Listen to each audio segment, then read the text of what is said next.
Зона 51 е една от зоните, където стават наистина много странни и мистериозни явления, приятели. Както знаете, приятели, правил съм много видеа на тази тематика. Споделял съм с вас много интересни факти и много интересни мистерии, свързани с тази зона.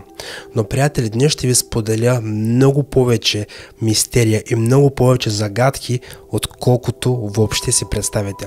Този видеоклип, приятели, съм сигурен, че ще е много интересен и че много ще ви хареса. Ако накрая на видеоклипа и вие сте на подобно мнение, бих се радвал за един лайк, един коментар и абониране с камбанка. Тъй като знаете, приятели, това е безплатен начин да получавате известия, когато кача нов видеоклип. Нека да спрем тук и да започне видеоклипа. Желая ви приятно гледане, приятели.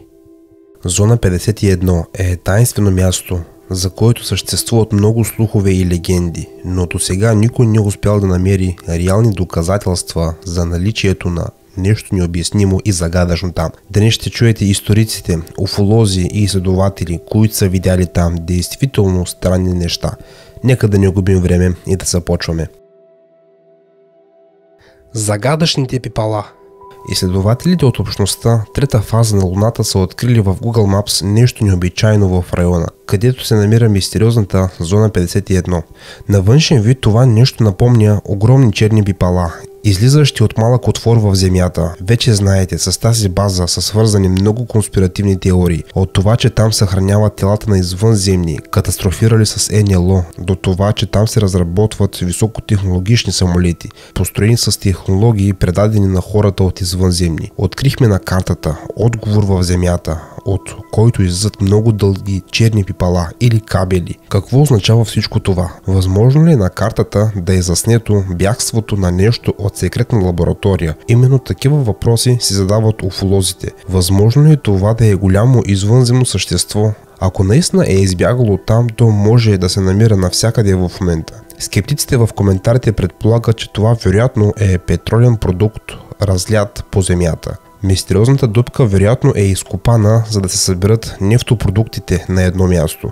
Но остава въпросът, защо секретна военна база, специализирана в разработката на военни самолети, би имала толкова много нефтопродукти за секретно гориво и самият разлив изглежда много подозрителен. Защо тук няма локва, а има дълги кръволичещи тесни ивици? А вие как мислите, приятели? Какво може да е това? Споделете вашето мнение долу в коментарите. Ще бъде интересно да прочета. Инцидентът в Форт Дикс. Тази история се случва през 1978 година и е обсъждана активно сред уфолозите през 80-те години. За нея дори е писано в книгата на Джон Гер. Странният случай, истинската история на офицер от военно-въздушните сили и НЛО. Главен свидетел е майор от американските военно-въздушни сили Джордж Тейлър, който служи във военната база Форт Дикс. Той разказва за случилото се с него и други участници на 18 януари 1978 година. В 2 часа през нощта, близо до Форт Дикс, военен полицай забелязва неидентифициран обект в небето. Той предполага, че това е вражески шпионин с височина около 120 см, с голяма глава, дълги ръце и тънко тяло. Полицаят стреля в него, съществото пада, след което се появява остра амонячна миризма. Незабавно пристига група за почистване на района. На всички е наредено да мълчат, а тялото е откарано във военната база. По-късно майорът от военно-въздушните сили Джордж Тейлър се опитва да разбере подробности, но не успява заради изключително строгата секретност. Дори не му позволява да види снимките на убитото извънземно, въпреки че той е убеден, че такива са направени. Тейлър не пази тази информация в тайна и започва да разказва историята на уфолозите през 80-те години. Когато разказът му стига до медиите, военно-въздушните сили на САЩ отричат всичко и твърдят, че това е измислица. Въпреки това, Джордж Тейлър продължава да вярва в истинността на случката. Секретни космически кораби. Вече повече от 35 години в обществото не спират спорове около човек, който нарича себе си инсайдер и специалист по изследване на неидентифицирани летящи обекти. Той твърди, че правителството на САЩ притежава няколко извънземни космически кораби. Тези необикновени технологии се анализират и изучават в секретни военни бази. Според неговите твърдения, той самият е бил замесен в един от тези проекти и дори е успял да проникне във вътрешността на един от корабите и да разкрие тайните на футуристичната задвижваща система. Въпреки това, все повече хора започват да се съмняват в истинността на тези твърдения. Това не е изненадващо, като се има в предвид, че в интернет циркулират много фалшиви изображения на странни летящи обекти. Въпреки това, през ноември 1989 година никой не е знаел кой се крие зад анонимния образ и неговите почти невероятни твърдения. Интервюто, което уфологът Боб Лазар дава на журналиста и следовател Джордж Кноп, предизвиква истинска медийна сензация. Лазар твърди, че работи в свръхсекретна военна база в Невада, която официално не съществува. И за това имало основателна причина. Според него точно там правителството на САЩ съхранява извънземни космически кораби. Официално американските военно-въздушни сили твърдят, че в зона 51 се провеждат тестове на най-новите експериментални самолети, но според думите на Лазар, в зоната наречена четвърти сектор се съхраняват предмети от извънземен произход. Лазар разказва как той и неговият колега от лабораторията Бари са изучавали някои от необикновените компоненти. В процеса на работа те са се сблъскали с технологии, значително превъзхождащи човешките възможности. Една от тези технологии бил малък реактор, способен да създаде собствено гравитационно поле. Това загадъчно устройство позволявало постигането на неща, считани от официалната наука за фантастика. Боб Лазар разбирал, че може да схване общата концепция само ако подробно изучи вътрешността на космическия кораб. След многократни молби най-накрая са му разрешили това. Когато е влязъл в кораба, видял, че вътре няма прави ъгли и всичко изглеждало като разтопено и отново сглобено. Сякаш всички компоненти били направени от восък. Седалките били малки, което предполагало, че първоначалният екипаж на кораба е бил дребен според човешките стандарти. Пространството вътре било скромно. Освен седалките и техническите компоненти като реактора, почти нищо друго е нямало. Конструкцията имала три нива. На първото били седалките и централният реактор. Под него било нивото с гравитационните усилватели, а най-долното ниво имало гравитационни устройства. Ключът към невероятните възможности на кораба бил елементът московий. Според Лазар, само 230 грама московий били достатъчни за енергийното захранване на кораба за 20-30 години. Научната общност обаче остро критикува тези твърдения на Лазар, тъй като практически тестове са показали неефективността на елемента. Московият не се среща естествено на Земята и е бил синтезиран за първи път изкуствено едва през 2004 година. Лазар твърди, че на базата се съхраняват около 450 кг московий. Яйцевидно НЛО. През 80-те години в зона 51 е доставено метално яйцевидно НЛО. За това съобщава Ерик Тайлер, военен подизпълнител. Неговият починал братовчет Сам Кларк му разказвал, че инженерите на ЦРУ са открили този обект в пустинята и са го доставили в зона 51, но не могли да проникнат вътре. Кларк работил в зона 51 от 1997 година до 2014 година и е бил началник на службата за сигурност и специалист по настройки на данни. Един ден той заговорил за летателен апарат, който е доставен на базата през 80-те години. Обектът бил с яйцевидна форма. Размерите му били колкото един джип, гладък, без видими детайли. Инженерите не успели да го свържат към електричество, а рентгеновите лъчи не прониквали във вътрешността му. След всички тези безуспешни опити било решено обектът да бъде изпратен на друга база. Естествено по секретен начин, но все още не е ясно какво се е случило с този камък. Пещерата. Кени Вич е известен изследовател на пустини и пещери, който изчезва безследно на 10 ноември 2014 година. Преди последното си пътуване той е съобщил на близките си, че отива в района на Овчи планини. Това е Невада. недалеч от известната зона 51. В миналото той бил смел и не се е боял да изследва пещерите, които откривал. Въпреки това, една от пещерите в пустинята Мохаве в Южна Невада го изплашила до смърт. През юни 2014 година Кени случайно се е натъкнал на странна пещера, чийто вход приличал на буквата М. Пещерата се е намирала около 11 км от зона 51. Своите предположения той е споделил в интернет. Потребителите го предизвикали да се върне и да заснеме пещерата. Кени се е съгласил и се е върнал да я изследва, но изчезнал. Единственият предмет, намерен след него, бил телефонът му, открит до една шахта. Властите не намерили никакви други следи. Местните хора разказват за тунелите в тази зона, където военните експериментират с звукови вибрации. Друга теория е, че Кени е станал жертва на дива котка, змия или паднал в дълбока шахта.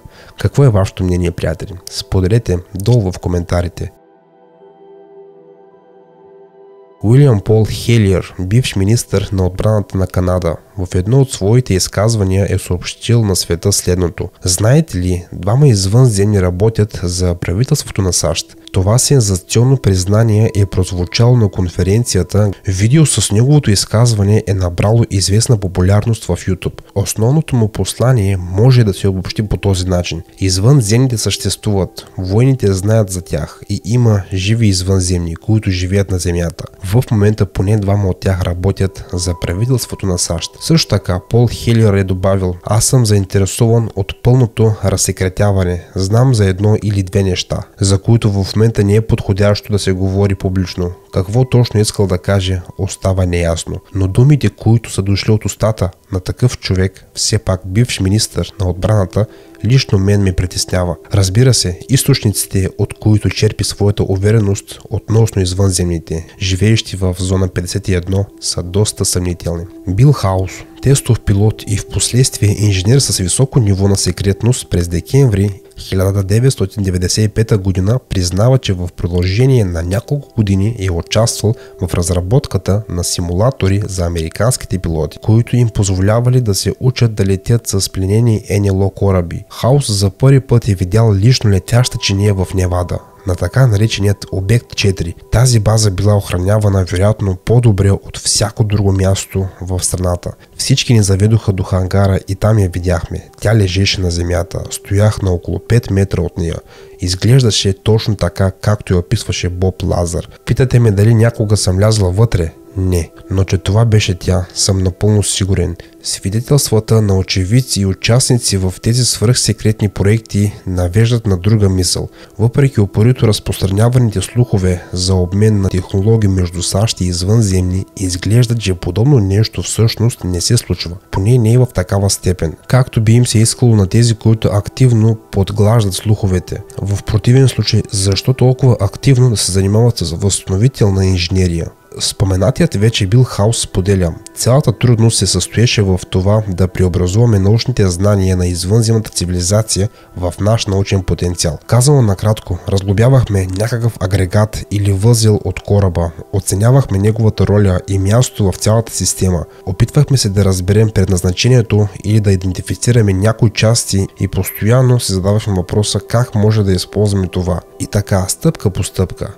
Опитвахме да разберем как всичко това функционира и работи, а защо иначе би било нужно да разглобяваш и да разгадаваш рецептата за горивото или боята, ако тази информация вече ти е предоставена при обмен. За липсата на сериозни резултати в възстановителната инженерия свидетелстват и други специалисти.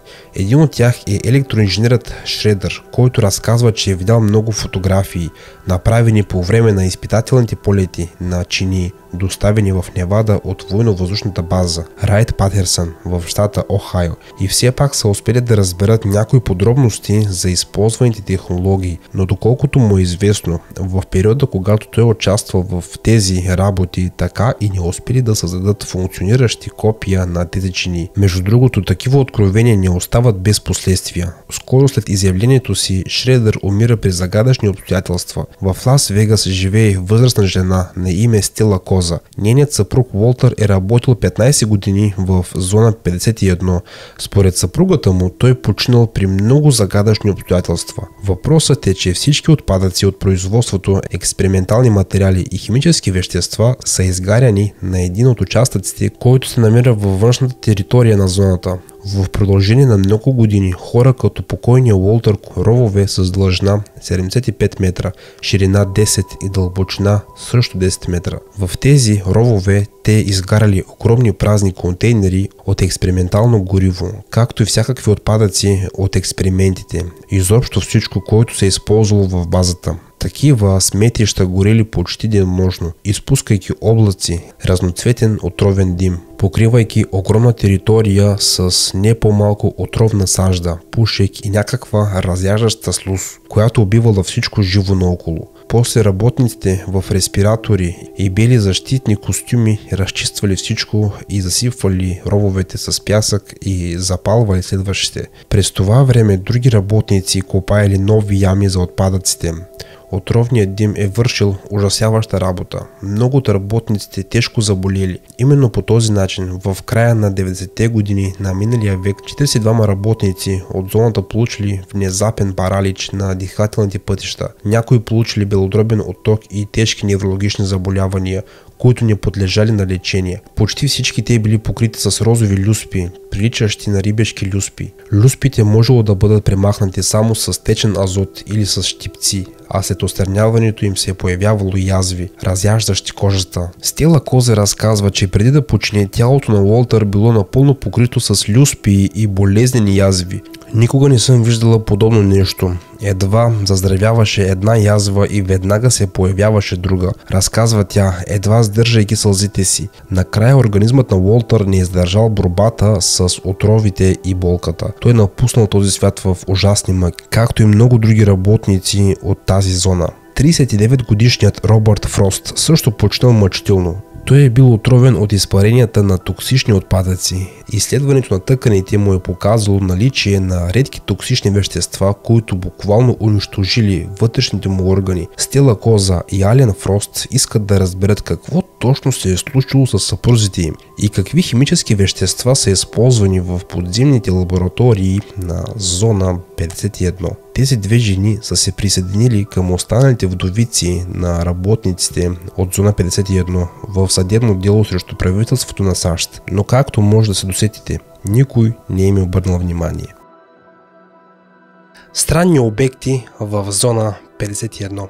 В района на зона 51 нееднократно са забелязвани необичайни обекти и явления. С появата на Google карти това става все по-често. Наскоро виртуални археолози открили нова аномалия близо до базата, само на няколко километра западно от нея. Ако въведете координатите от описанието под видеото в Google, сами ще видите странна кръгла дупка в земята, очевидно с изкуствен произход. Вътре в нея може да се види апарат с нещо като дълъг цев, подобно на оръдие. Ако отдалечите камерата, ще забележите, че цялата земна повърхност в този район е покрита с гладки кръгли кратери. Какво ще стане, ако в зона 51 се тества някакво мощно оръжие? Виртуалните археолози твърдят, че на една от снимките на Луната е открит подобен обект. Подобна дупка с апарат, който стърчи от нея. Някои хора заключват, че става дума за извънземни технологии, а в зона 51 се изпитва именно високотехнологично оръжие на извънземните. В коментарите най-често се твърди, че в този район са тествани ядрени заряди с различна мощност. Тази дупка обаче не прилича на кратер от взрив и се различава от тях визуално. Друго откритие, което тревожи конспиролозите, е висока триъгълна кула, която изглежда футуристично и прилича на многоетажен небостъргач. Кулата стои на кръгла основа и според ентусиастите е висока поне 100 метра. Уфолозите намират това съоръжение за крайно подозрително и полагат усилия да разберат повече за него, но достъпът до базата е забранен за цивилни. Никой от конспиролозите не е виждал близо. Някои изследователи смятат, че това е радарна станция за връзка с извънземни цивилизации. Други смятат, че това е телепортационно устройство за материя, а може би дори за хора, извън пределите на Земята. Трети твърдят, че кулата е за контрол на секретни въздушни съдове. Създадени създадени от американците по подобие на свалени НЛО кораби. Четвърти са убедени, че това не е реална структура, а сложна холограма. Представителите на Зона 51 отказват всякакви коментари за предназначението на този обект и предупреждават любопитните да не се намесват там, където не са поканени.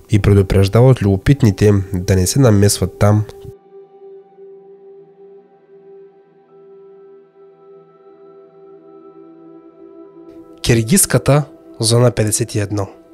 Мислите, че Зона 51 е загадъчна, мистериозна и способна да ни изненада с още много неща. Няма да отрека, наистина е така. 954-та секретна военна база е обект на градски легенди и източник на всякакви съмнения. Какво всъщност тестват там? Защо властите толкова упорито крият тази зона, като същевременно ни уверяват, че няма никакви тайни и всичко е безопасно? И защо от нас се крият не само самите изпитания, но и археологичните изследвания, които се провеждат в този район? Казват ни, че всичко е чудесно, няма никакви измами и не може да има такава, но въпреки това истината не се съобщава. Въпросите остават повече от отговорите. 954-та изпитателна база за противолодъчно въоръжение на ВМФ на Русия е основана още през 1943 година. Както разбрахте от името, това великолепие се намира в Киргизстан. Ако трябва да бъдем по-точни, на киргизското езеро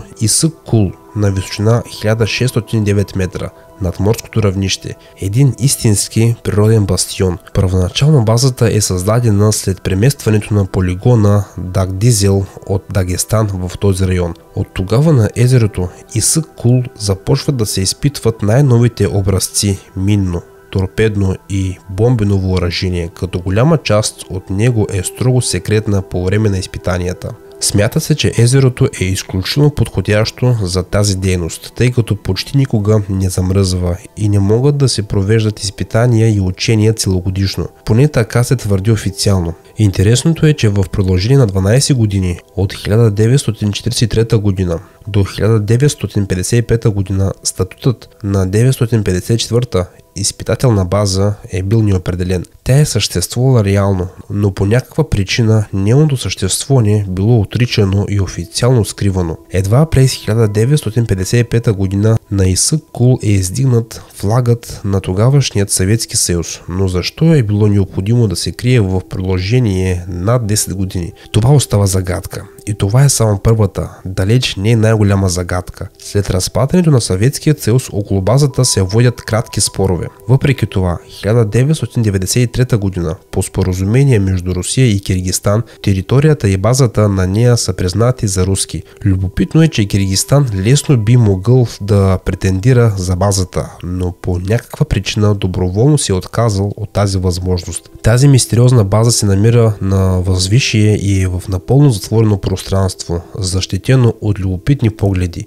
Нито един от обектите там не може да бъде достигнат от водни, въздушни или други технически средства. Всъщност базата е непрестъпна с каквито и да било средства. Тя е оградена от няколко реда бодлива тел и наблюдателни кули. Достъпът до базата е възможен само с авиация и само чрез множество кордони и прегради. Вероятно точно това поражда множество легенди, свързани с руско-киргизската зона 51. Дали са просто легенди? В базата, разбира се, редовно се доставят изделия на военна индустрия и именно там започват несъответствията и противоречията. Според официалната версия на руското ръководство на езерото функционират ефективни почиствателни съоръжения, а след изпитанията отломките от мини, торпеда и бомби обикновено изплуват на повърхността сами. Тези части, които не изплуват сами, се изваждат от водолази. Всичко това според тях е в пълно съответствие с екологичните норми. Много от местните жители също подкрепят това мнение, тъй като 954-та база е основният техен работодател. Но има и хора, които твърдят нещо съвсем различно. Според осведомени източници, на дъното на Исык-Кул лежат огромни количества химически отпадъци. Как тези източници са получили такава информация, не е ясно. Говори се също така, че в дълбините на езерото се намират огромни количества невзривни боеприпаси, които един ден могат да предизвикат катастрофални последици. Дали това са просто слухове? Вероятно да, но както се казва, няма дим без огън. Коментари или разяснения от ръководството естествено не могат да се получат. И въпреки твърденията, че всичко е наред, на тази база продължават да не допускат еколози, въпреки че те се опитват да влязат от години. А на малкото журналисти, които все пак успяват по някакъв начин да се приближат до тази зона, се показва само фасадата, от която не може да се разбере почти нищо. Ако опасенията на местните жители и просто на загрижените хора се окажат основателни, тогава езерото Исък Кул може да е едно от най-опасните и токсични места на Земята. Но това все още подлежи на доказване. Въпреки това, никой никога няма да позволи подобни доказателства да бъдат събирани. Ръководството на базата настоява, че няма никаква опасност. Казват, че торпедата, които тестват, са само с електрически двигатели, без бойни части и гориво, които иначе биха могли да навредят на екологията. Ръководството дори се гордее с факта, че никога не са получавали никакви оплаквания относно своята дейност. Това не е изненадващо. Местните жители или приемат всичко безропотно, или просто избягват да се доближават до базата. И освен това, и до ден днешен не е ясно какво точно се случва там. Достъпът до базата, дори при спазване на всички мислими и немислими условия, е възможен само по време на празника на 9 май. Нека поговорим за това, което все пак е известно. Официално в базата се тестват напреднали торпедни системи като Шквал или VA-111, а също и Футляр и други подобни. Също така там се тестват и най-новите системи за водолазно оборудване. Сред неизвестното обаче остава не само много вероятната огромна екологична вреда, но и фактът, че непосредствено под самата база може да се намира древно изгубено селище.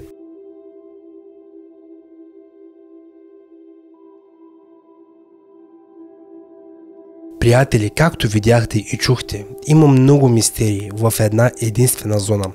Има още много повече мистерии, има още много повече неща, които не съм ви разказал, но нали знаете, трябва да има и малко материал за моите следващи видеа. И именно, приятели, за да не ги изпускате, тъй като ви очакват още много интересни видеа, се абонирайте за моят канал с камбанка, тъй като, приятели, това е безплатен начин да получавате известия, когато кача нов видеоклип. Сигурен съм, приятели, че този видеоклип ви е допаднал, или ако не ви е допаднал, долу в коментарите бих се радвал да споделите коя част не ви е харесала, коя част ви е допаднала.